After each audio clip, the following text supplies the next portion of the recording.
Bonjour, bienvenue à notre nouvelle table ronde de la rédaction. Je suis Olivier Belin, journaliste au magazine Solutions Numériques, un leader de la presse IT B2B. Nos experts vont vous expliquer cette fois-ci pourquoi les pare-feux applicatifs web, ce qu'on appelle les WAF, doivent impérativement évoluer en 2021. En effet, ils sont souvent dépassés par l'accélération des cycles de développement et de déploiement des applications, mais aussi des services web qui utilisent davantage des approches DevOps, SecOps. Nous verrons également avec eux comment corriger leurs failles en faisant appel notamment à des hackers éthiques rémunérés sur la détection de leurs failles, ce qu'on appelle le bug bounty. Pour en parler, j'ai le plaisir d'accueillir deux experts, Valentin Artaud, responsable channel Rohde & Schwarz Cybersecurity, mais aussi Rodolphe Aran, directeur général adjoint de l'éditeur Yes We Hack, un spécialiste du bug bounty. L'actualité montre que le rôle du pare-feu applicatif est toujours important et crucial. Le baromètre 2021 de l'éditeur Ozon, réalisé sur quelques 23 000 PME et collectivités territoriales, montre qu'il y existe encore de nombreux problèmes de protection web. Ainsi, 95% des sites étudiés ne sont pas bien protégés contre les cyberattaques applicatives de type XSS. Chacun des sites comporte en moyenne quelques 63 failles critiques, ce qui est considérable. 79% des quelques 1500 sites de e-commerce étudiés qui utilisent chacun des CMS dédiés n'ont toujours pas de pare-feu pour protéger leur serveur d'application web. Une grosse faille. Aussi, vu l'accumulation des menaces, l'avenir s'annonce plutôt radieux pour le marché du WAF, mais aussi du bug bounty. Ainsi, le marché du WAF pèse environ 300 millions d'euros rien qu'en France et près de 7 milliards d'ici 2024 dans le reste du monde, avec une croissance moyenne annuelle de l'ordre de 16%. Côté bug bounty, en 2020, les hackers éthiques du monde entier ont reçu environ 38 millions en rémunération. C'est 87% de plus que l'année passée selon le rapport annuel de HackerOne. Alors voyons sans tarder ce qu'en pensent nos experts. Je vous rappelle auparavant que vous pouvez leur poser des questions tout au long du webinaire via notre chat, auquel ils vous répondront bien évidemment à la fin de ce webinaire. Si tel n'est pas le cas, nous les relancerons ensuite. Bonjour Valentin Artaud, vous êtes responsable Channel France chez Rohde & Schwarz Cybersecurity. En préambule, pouvez-vous nous expliquer comment fonctionne le WAF avec des exemples concrets? Oui, bonjour à tous. Merci pour l'invitation à cette table ronde. Alors, avant d'expliquer effectivement l'intérêt et à quoi sert le WAF, le Web Application Firewall, et non pas autre chose, il faut comprendre déjà ce que c'est qu'une application web et pourquoi elles sont la cible des hackers. Tout d'abord, avec la digitalisation, les entreprises ont véritablement dû se digitaliser à marche forcée. Et aujourd'hui, pour les hackers, les applications web sont des portes d'entrée vers les systèmes d'information de nos clients. Une application web, qu'est-ce que c'est? Ce sont des applications mobiles sur smartphone. Ce sont des applications HTTP, à travers lesquelles on navigue sur notre navigateur. Et donc, on en utilise à la fois dans notre vie professionnelle, des CRM, gestion de notes de frais, à la fois dans notre vie personnelle, achat e-commerce, inscription de ses enfants à la cantine, au transport scolaire. Et donc, derrière ces applications web, il y a énormément de données personnelles, il y a énormément de bases de données. Évidemment, c'est des informations qui ont beaucoup de valeur pour les hackers. Donc, le Web Application Firewall va venir protéger ces applications web, les bases de données qui peuvent se cacher derrière, en interceptant tous les flux applicatifs qui arrivent sur cette application. Donc, on va vraiment analyser en profondeur tous ces flux. Voilà. Donc, sur site ou dans le cloud, non? C'est ça, Valentin? Oui, on a tous les formes factors possibles, on-premise, dans le cloud, en mode SaaS. Juste un petit mot du coup sur Rohde & Schwarz, qui est un éditeur de cybersécurité. Rohde & Schwarz est issu en fait du rachat de Denial. Denial, qui était un acteur bien connu du WAF sur le marché français. Oui. Voilà, cette entreprise avait elle-même racheté Beware. Et donc, Ça fait plus de 20 ans qu'on fait du Web Application Firewall. Ça fait plus de 20 ans qu'on enrichit nos moteurs de sécurité pour détecter des attaques. Et effectivement, comme tu l'as dit, voilà, on a tous les form factors aujourd'hui disponibles pour répondre aux nouveaux enjeux de scalabilité, de disponibilité de nos clients. Merci Valentin, mais justement, toi qui es un expert de tout ce qui est pare-feu applicatif, tu peux nous expliquer les différences entre un pare-feu applicatif web, dit WAF comme tu le dis, un pare-feu tout en un, et je dirais un système de prévention des intrusions, ce qu'on appelle l'IPS. Ouais. Alors donc sans rentrer dans la technique, généralement les équipements que tu as cités précédemment sont plutôt des équipements destinés à protéger le réseau de l'entreprise. Aujourd'hui, les entreprises se sont plutôt très très bien équipées sur cette partie-là, en pare-feu. Donc tu as dit IPS, des sondes, intrusion réseau, etc.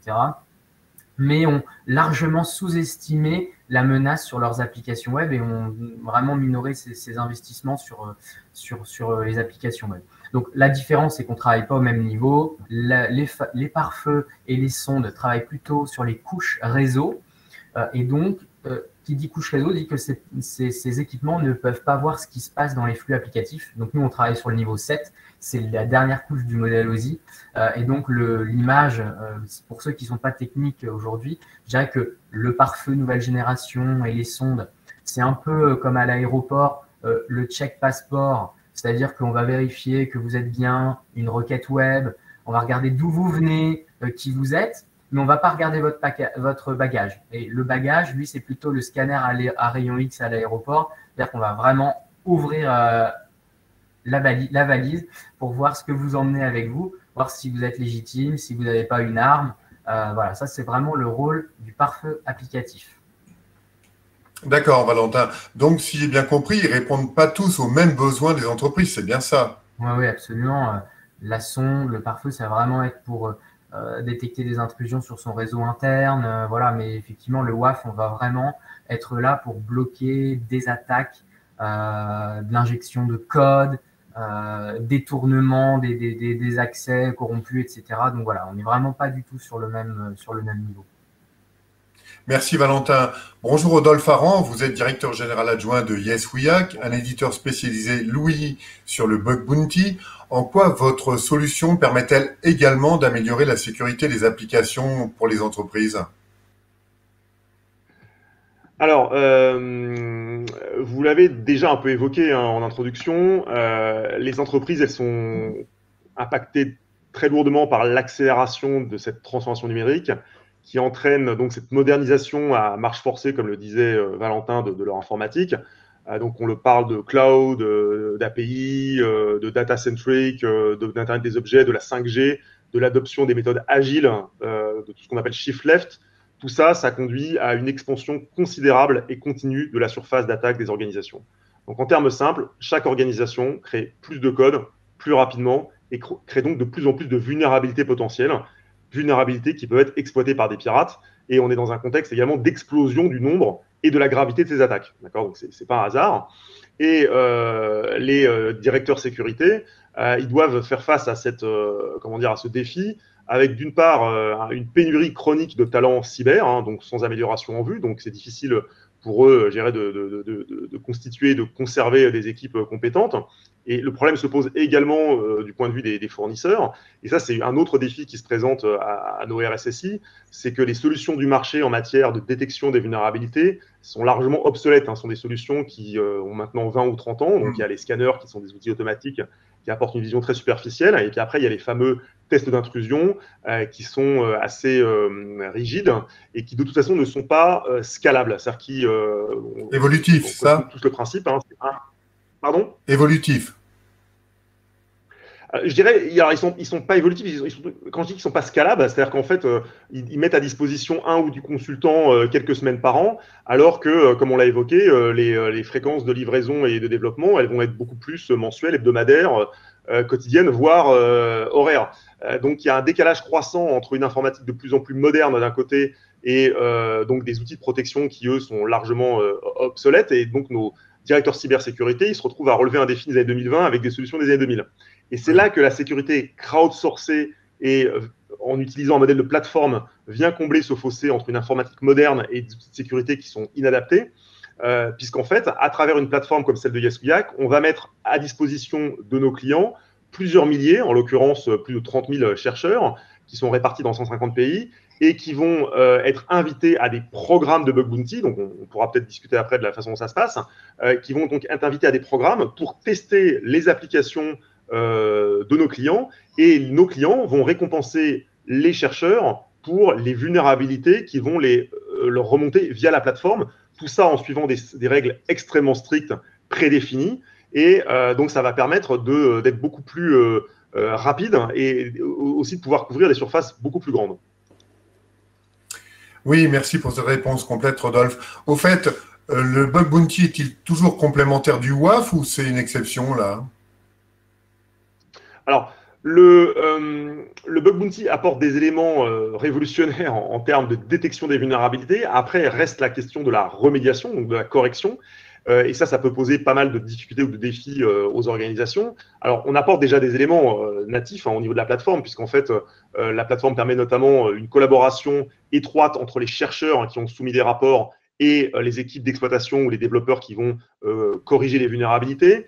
Elle va également permettre de suivre le niveau de correction et de demander aux chercheurs de vérifier que la correction est bien efficace. Mais il n'en reste pas moins que la correction, c'est toujours un sujet complexe, surtout quand on parle de correction en production et quand on parle de vulnérabilités critiques qui doivent être corrigées très rapidement. D'accord ? Donc nous, on apporte des éléments très forts en termes de détection, en termes de remontée, également en termes de remédiation, mais on sait qu'il y a toujours un angle mort dans la remédiation qui est difficile à traiter directement par les équipes d'exploitation. Et c'est là qu'effectivement, une collaboration étroite et le partenariat technologique qu'on a monté avec Rohde & Schwarz apporte des éléments absolument uniques, puisqu'en fait, je pense que Valentin va en parler à l'instant très bientôt, mais aujourd'hui, il n'y a pas de cas d'usage comparable sur le marché. Ah d'accord, donc le partenariat entre Rohde & Schwarz Cybersecurity et Yes2Yak est unique, c'est une première dans l'industrie, c'est bien ça? Complètement, exactement. D'accord. Comment d'ailleurs on interface ou on déploie un programme de bug bounty avec un pare-feu applicatif, Rodolphe? Alors, je vais répondre à la première partie de la question et je laisserai Valentin répondre à la deuxième partie. D'abord, comment est-ce qu'on déploie un programme de bug bounty? On va commencer par définir les règles, d'accord, les règles du programme, c'est-à-dire d'abord le périmètre, qu'est-ce que les chercheurs ont le droit de tester, donc ça peut être une URL, un domaine, un sous-domaine, une adresse IP. Ensuite, les vulnérabilités qualifiantes versus non qualifiantes, donc les vulnérabilités qui sont éligibles à une récompense et que les chercheurs ont le droit de remonter, de tester. Donc typiquement, on va exclure toutes les vulnérabilités qui sont destructives ou disruptives. On va définir la grille de primes, c'est-à-dire qu'on va indexer les primes selon la gravité de la vulnérabilité validée par le client et la plateforme. Ensuite, on va sélectionner des chercheurs en fonction de leurs compétences, en fonction de leur nationalité. Et donc, ça peut être 5 chercheurs, 50, 500, 5000 selon les besoins de chaque programme. Et une fois qu'on a défini les règles et qu'on a sélectionné les chercheurs, on va activer le programme. Les chercheurs vont être notifiés de la publication du programme, donc ils vont être invités, ils vont commencer leur test, ils vont soumettre leur vulnérabilité avec des champs obligatoires, donc ce sont des rapports extrêmement structurés et détaillés, qui sont validés par la plateforme, donc par Yes2Yak, donc on s'assure que c'est une véritable vulnérabilité, qu'elle est réellement exploitable. On va réévaluer son niveau de gravité, puisque on l'a vu, ça va déterminer le montant de la prime, et on va éventuellement interagir avec le chercheur pour compléter le rapport. Une fois que le rapport est complet, qu'il est détaillé, qu'il est valide, là, on va le pousser au client, et c'est là que je passe la main à Valentin, puisque c'est là que peut intervenir Rohde & Schwarz. Merci Rodolphe. Valentin? Et concrètement, pour la petite histoire, on s'est aperçu avec Yes2Yak qu'on avait énormément de clients communs et que c'était une vraie valeur ajoutée que de leur proposer d'intervenir sur certaines vulnérabilités qu'ils ne pouvaient pas corriger rapidement, puisque typiquement, par exemple, voilà, ça peut être très long de corriger une vulnérabilité. Juste je te donne un petit exemple, mais par exemple, pour une fonctionnalité donnée, qui représente une ligne de code, parfois il en faut 10 de plus pour gérer tout simplement des autorisations. C'est énorme pour un développeur. Et donc, ce que nous proposons avec Yes2Yak, c'est de virtual patcher, c'est-à-dire de corriger dans le WAF la vulnérabilité. Donc, elle n'est pas réellement corrigée puisque nous, en tant que Rohde & Schwarz, on ne va pas aller corriger dans le code de l'application chez le client, mais par contre, on va empêcher, grâce à notre produit Web Application Firewall, que cette vulnérabilité soit exploitée, tout simplement. D'accord. Alors justement, ça réduit considérablement le temps de remédiation, comme disait Rodolphe, parce que certains parlent de plusieurs jours, passer à plusieurs heures, non? Qu'en est-il réellement? Il y a même des exemples de failles qui sont ouvertes pendant plusieurs années. Ah oui. Ça peut aller même en années. Et effectivement, grâce au partenariat qui est une interface entre GuessWHAC et Rohde & Schwarz, c'est une interface automatique. Notre support a accès à la vulnérabilité, va la corriger en quelques heures et le client va pouvoir tout simplement déployer un patch sur ces Web Application Firewall, qu'ils soient d'ailleurs on-premise ou dans le cloud. D'accord. Rodolphe, des exemples à nous donner de corrections très rapides, de vulnérabilités connues par exemple? Alors, je ne citerai pas de clients ou de vulnérabilité d'un point de vue technique, mais effectivement, il y a de nombreux cas d'usage. On l'a vu dans des métiers comme par exemple e-commerce ou dans le trading de matières premières, où évidemment, on ne peut pas se permettre la moindre interruption. Donc, corriger une vulnérabilité en production, ça peut être très problématique. Pour autant, ces clients gèrent des programmes de bug bounty sur des environnements de production et non pas seulement sur des environnements de test. Et donc, effectivement, dans de tels cas de figure, c'est seulement une solution comme celle que Valentin vient d'évoquer qui pourra permettre de corriger ces vulnérabilités critiques. J'insiste, des vulnérabilités qui n'avaient pas été découvertes par les moyens traditionnels, c'est-à-dire par des tests d'intrusion ou par des scanners web, des scanners de vulnérabilité classiques. Merci Rodolphe. Valentin, les WAF classiques, donc les pare-feux applicatifs web pour le préciser, sont, semble-t-il, dépassés par les nouvelles approches agiles de développement et de déploiement continu. Alors, du type DevOps, SecOps, Shifting Left. Alors, comment corriger le tir, Valentin? Ouais, comment corriger le tir, comment s'y retrouver? Effectivement, un Web Application Firewall, comme tout produit de sécurité, se doit d'évoluer. Donc, comme tout produit de sécurité, s'il n'est pas mis à jour, si les configurations de celui-ci ne suivent pas les nouveaux développements, eh bien, on peut se retrouver avec des portes ouvertes sur ces applications web et des portes dérobées, je dirais. Donc, effectivement, ce qui se passe, c'est que les organisations chez nos clients évoluent avec cette digitalisation.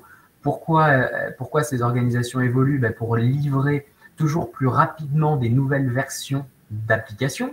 Vous voyez très bien que même nous, dans notre vie de tous les jours, sur les réseaux sociaux, d'un jour à l'autre, les interfaces peuvent changer complètement, les boutons changent de place sur les réseaux sociaux, mais un peu partout, même sur les plateformes e-commerce. Chez nos clients, c'est la même chose, ça évolue beaucoup.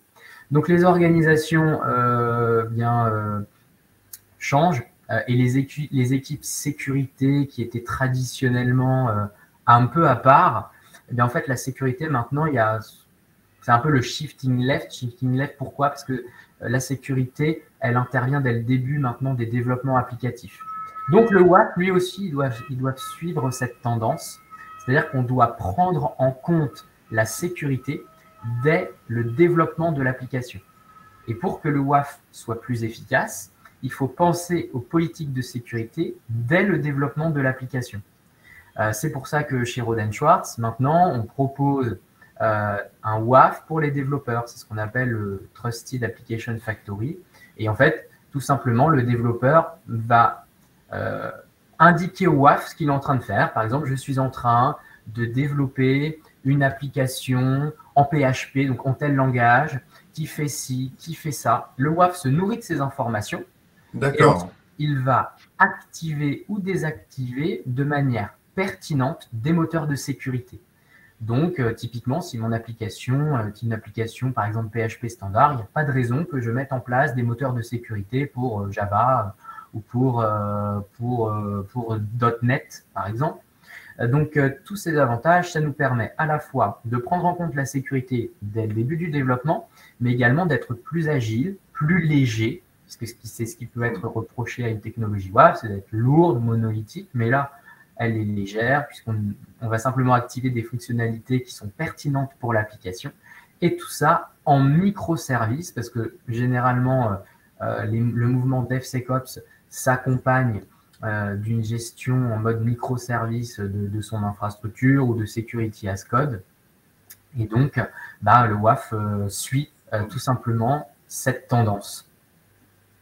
Merci Valentin pour cette réponse complète. Je voulais demander à Rodolphe, justement, est-ce que l'utilisation de ces nouvelles approches agiles de développement et de déploiement, est-ce que ça facilite ou complique la tâche des chercheurs en bug bounty? Eux, ils sont contents parce que plus il y a de vulnérabilité, plus ils gagnent d'argent, donc ils s'en plaindront pas. Mais pour à la fois répondre à votre question et puis comment dire dans le fil de ce que vient de dire Valentin, il y a vraiment deux sujets en fait pour faire de la sécurité à l'échelle et intégrée, comme il l'a évoqué. Il y a la notion de collaboration, c'est-à-dire qu'il faut rapprocher les équipes informatiques et les équipes cyber. Et comme je l'ai évoqué tout à l'heure, notre plateforme est très collaborative, c'est-à-dire qu'en fait, on peut mettre en relation les chercheurs qui sont inscrits sur la plateforme et qui ont soumis des vulnérabilités avec les développeurs. Et l'intérêt, c'est que d'abord, il y a un effet de sensibilisation, puisqu'en fait, les développeurs vont discuter à des personnes qui leur ressemblent beaucoup en termes de profil et qui ont pu faire des choses parfois extrêmement graves sur leurs applications. Mais ça va être un échange,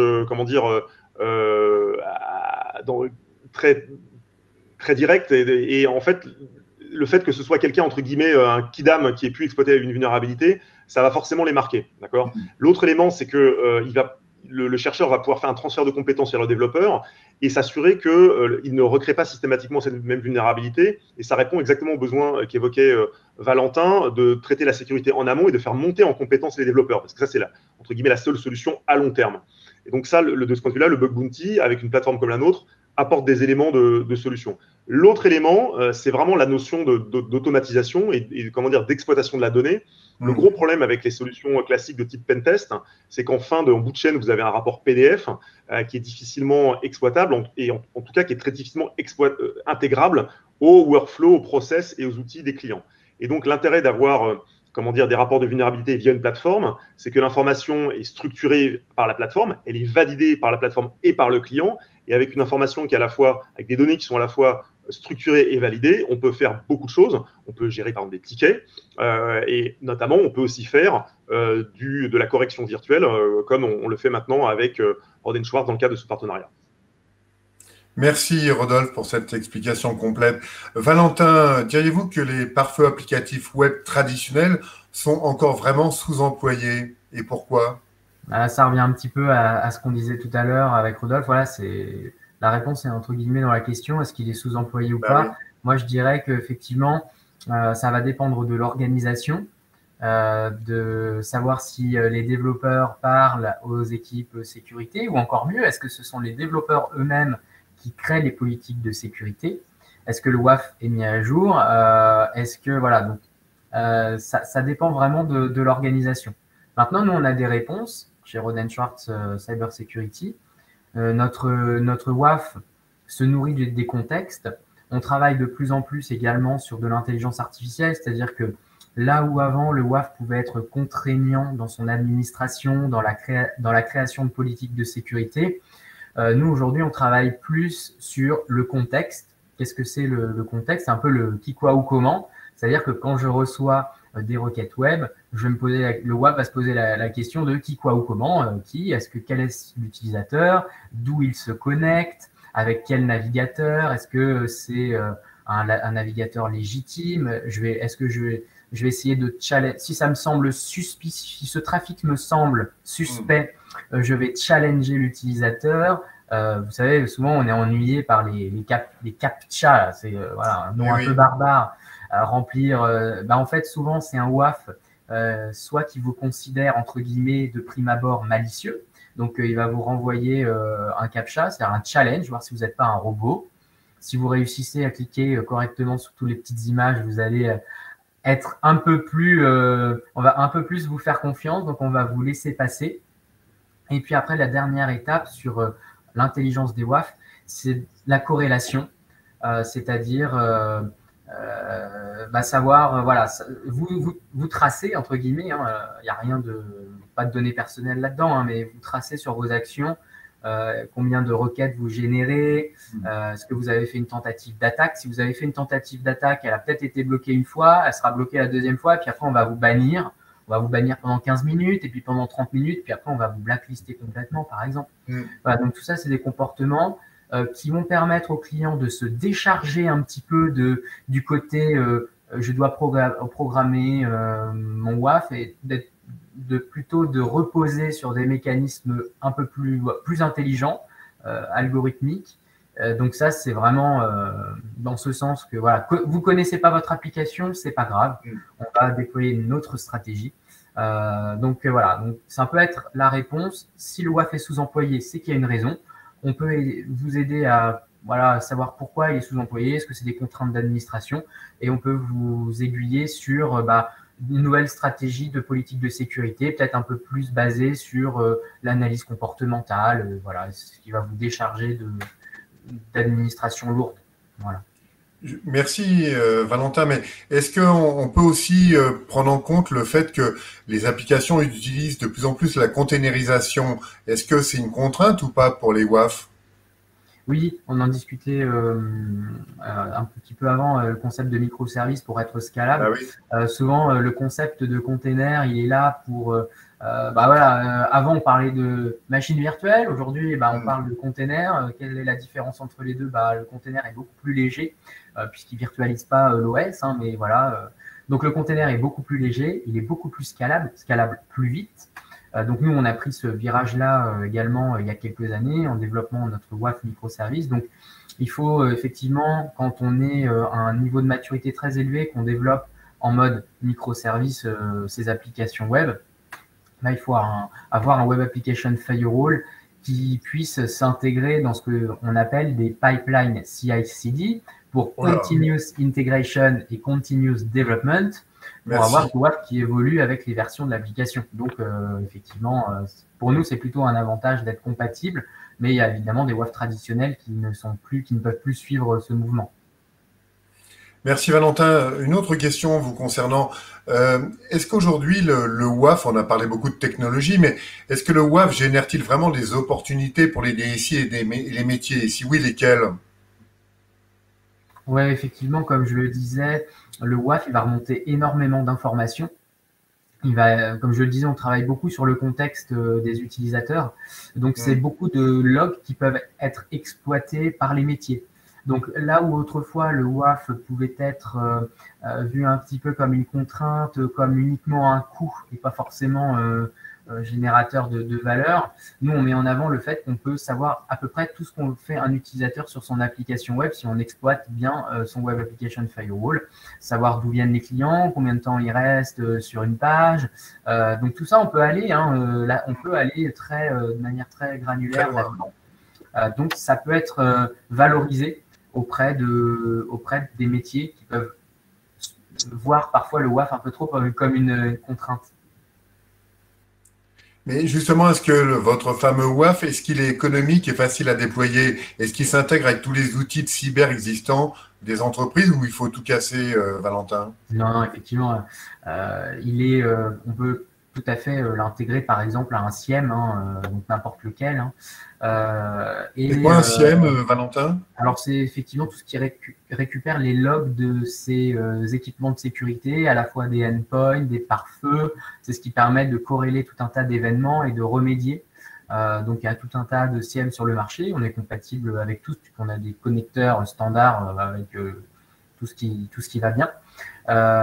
Et donc, alors après, la deuxième partie de la question sur le budget, tout est une question de business model. Donc, nous, on a entre guillemets 4 manières de consommer chez Rohde & Schwarz Cyber Security. Il y a l'achat traditionnel, l'achat-revente via son partenaire. Donc ça, c'est le modèle traditionnel qui convient par exemple pour son data center. On a l'offre as a service, donc le WAF en mode SaaS, scalable, paiement à l'usage. Je paye juste ce que je consomme pour une application, 2, 3, 10, 100. J'ai un mode as a service via partenaire. Donc par exemple, on a des partenaires hébergeurs qui vous font du WAF as a service managé. Donc soit c'est notre Cloud Protector, notre solution SaaS managée pour vous, soit c'est notre solution on-premise beaucoup plus granulaire.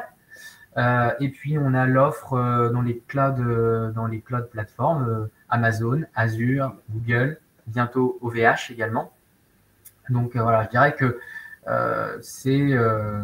tout est une question de business model, voir si vous êtes plutôt sur un mode d'investissement ou de paiement à l'usage. Merci Valentin. Nous arrivons à la fin de ce webinaire, donc j'aimerais bien, pour conclure, poser une question finale à nos deux intervenants sur justement, est-ce qu'ils ont des conseils à donner pour réussir l'implémentation de son projet, tantôt de WAF, tantôt de Bug Bounty. On commence par Rodolphe. Des conseils à donner pour réussir son projet de Bug Bounty et l'intégrer au WAF? C'est une excellente question pour terminer. J'ai envie de dire que si vous faites des tests d'intrusion, vous pouvez faire du Bug Bounty. Ça prend moins de temps, ça coûte moins cher, c'est plus efficace. On a une équipe support qui, quasiment comme des consultants, s'occupe de tout en termes de mise en place. Et donc, vraiment, le lancement est très simple, très rapide et très peu coûteux. Ensuite, chacun va le scaler à son rythme et l'étendre plus ou moins vite et plus ou moins largement.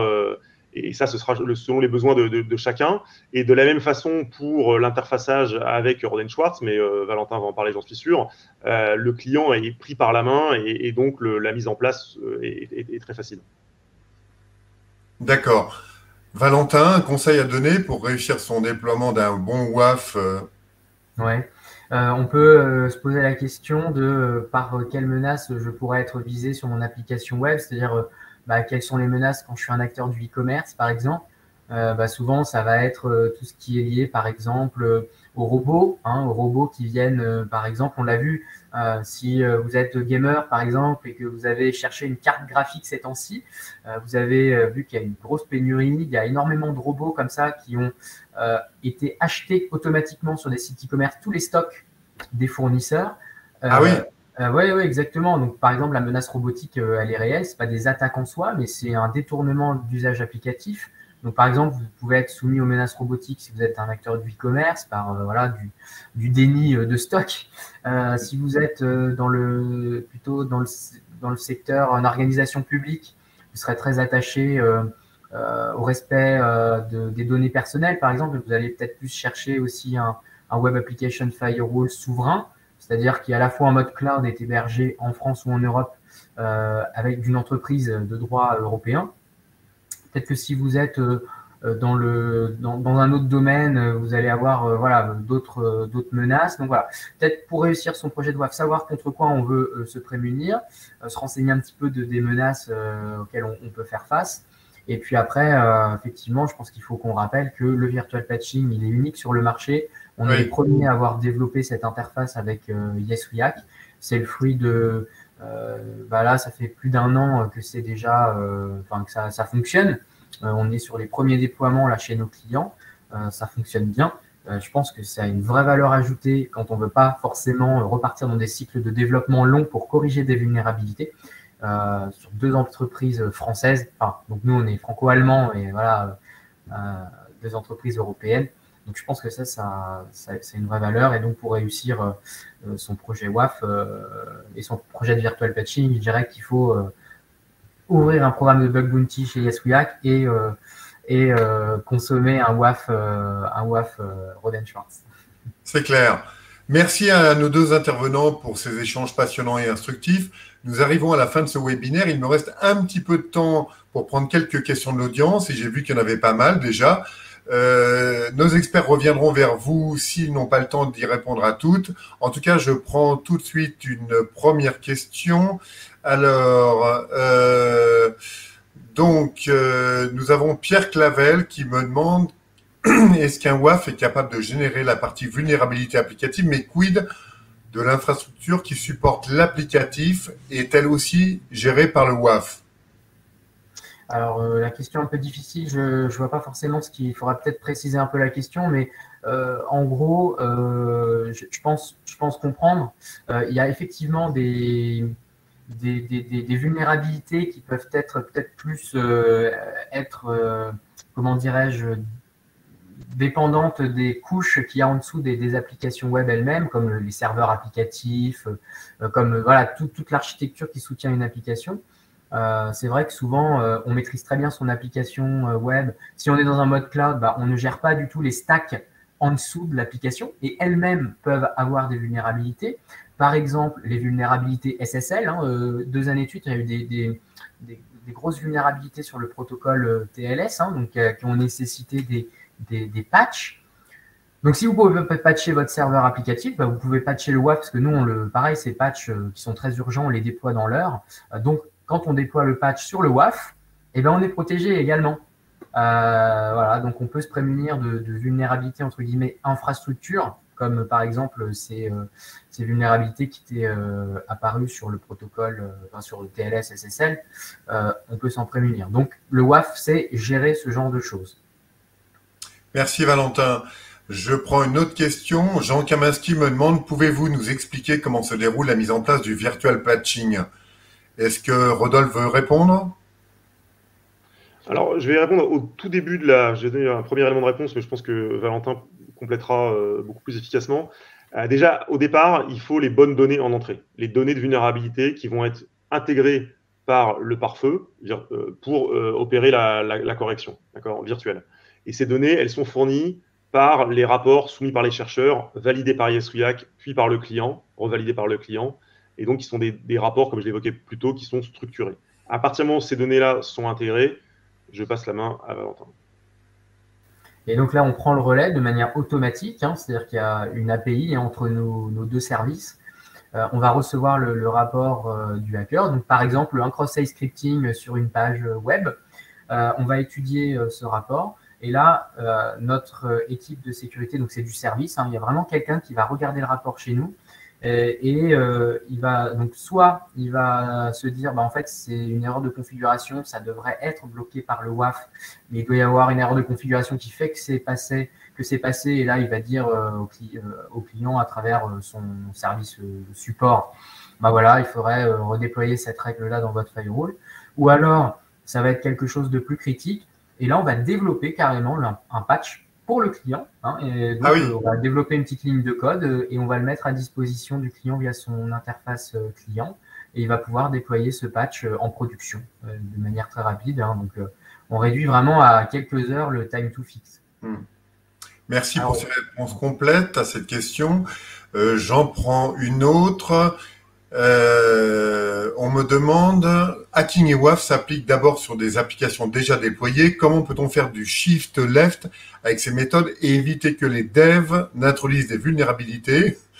Comment en particulier avoir une synergie avec les solutions SAST dès les tests unitaires et d'intégration? Là, on a affaire à un expert. Là. Ouais, on a affaire à un expert. Si tu me permets, je pense qu'on a un peu répondu à cette question. C'est-à-dire que premier élément, sensibilisation et formation des développeurs. Et ça, on le fait par une mise en relation directe sur un mode collaboratif avec des experts qui sont les chercheurs de la communauté qui participent au programme du client. Ça, c'est le premier élément.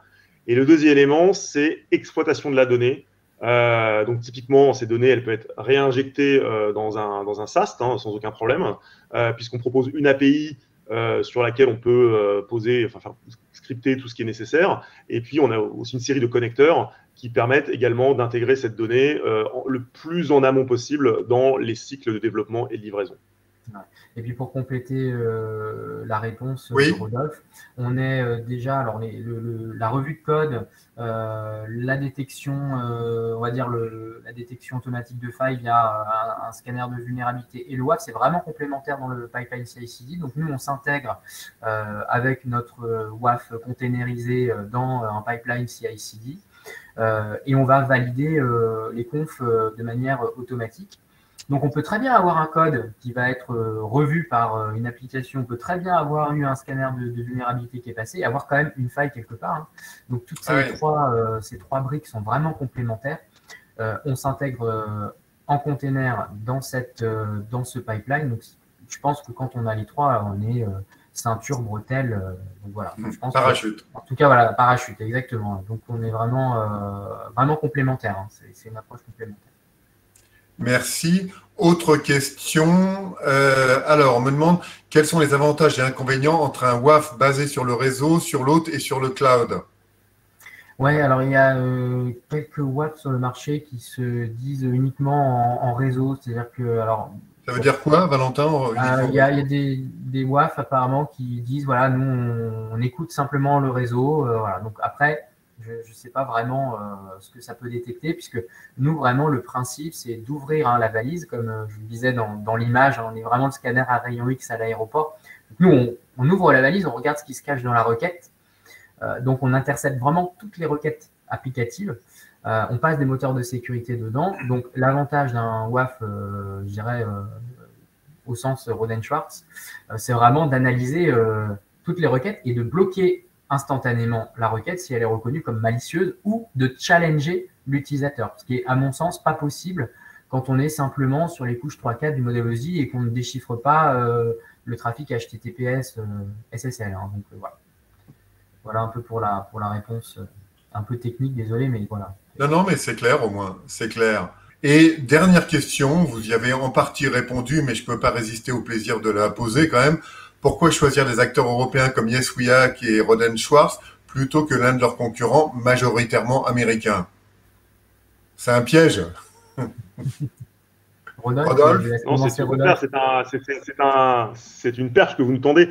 Parce qu'en fait, là, on parle de données, de rapports de vulnérabilité. Donc, c'est vraiment peut-être l'information la plus sensible d'un système d'information, surtout quand ce sont des vulnérabilités critiques. Est-ce qu'on a envie que cette donnée soit stockée dans un cloud américain et qu'elle soit donc accessible à tous les services de renseignement? Je pense que les plateformes américaines, en général, ont un track record assez catastrophique en termes de gestion, manipulation des données de leurs clients. Nous, toutes nos données sont stockées en Union européenne. Et je pense que c'est une des raisons, pas la seule, mais une des raisons pour laquelle le gouvernement suisse a fait appel à nous pour sécuriser leur système de votation électronique, et également pour la même raison pour laquelle des acteurs chinois, par exemple, comme Huawei, nous utilisent pour sécuriser leur cloud. Donc, je pense que voilà, c'est pas la seule raison, mais c'est clairement une des raisons pour lesquelles il vaut mieux faire appel à une plateforme européenne. Ouais. Valentin? Ouais, pour compléter, je pense qu'il y a deux sujets. Je crois qu'il y a une vraie prise de conscience aujourd'hui, entre guillemets, de souverainisme technologique. C'est un peu un gros mot, mais derrière cela se cache la compliance déjà GDPR. Premièrement, les CNIL européennes sont en train aujourd'hui vraiment de reprendre le sujet. Donc, il y a une vraie volonté des CNIL européennes de prendre ce sujet-là à cœur. Il y a un précédent, là, si vous avez regardé un petit peu l'actualité, je crois que c'était avant l'été, la CNIL portugaise a interdit l'utilisation d'un CDN WAF américain à une administration. Voilà, donc là, c'était clair. Deuxièmement, vous avez eu dans l'actualité également les flux des applications anti-Covid, etc., voilà, vous avez vu le débat. Donc, je crois qu'il y a une vraie prise de conscience aujourd'hui à la fois d'être, entre guillemets, de faire confiance à des entreprises qui développent avec des développeurs français. Donc, nous, notre R&D, par exemple, elle est à Montpellier. Pareil pour YesWeHack, je pense que c'est des développeurs en France. Donc, on fait travailler aussi une économie derrière. Je crois que c'est vraiment important et je crois que les gens ont une vraie prise de conscience là-dessus. Et c'est vrai que on est ravis que enfin ces sujets-là soient plus tabous et qu'on se dise oui, effectivement, préférence à un acteur européen, à la fois pour être en compliance avec les réglementations de données personnelles et pour faire effectivement contribuer au développement de nos entreprises qui développent en France. Voilà. Merci à Valentin et Rodolphe pour ces échanges instructifs et passionnants. Ils montrent qu'en 2021, le WAF est toujours, comme le bug bounty d'ailleurs, et de plus en plus, des sujets d'actualité. Vous pourrez bientôt revoir ce webinaire en replay sur le site de Solutions Numériques. Et si vous voulez en savoir toujours plus sur le WAF et le bug bounty, consultez les sites de nos invités et bien sûr, lisez les articles de Solutions Numériques et Solutions Channel. Bonne journée et à bientôt pour une nouvelle table ronde. Au revoir.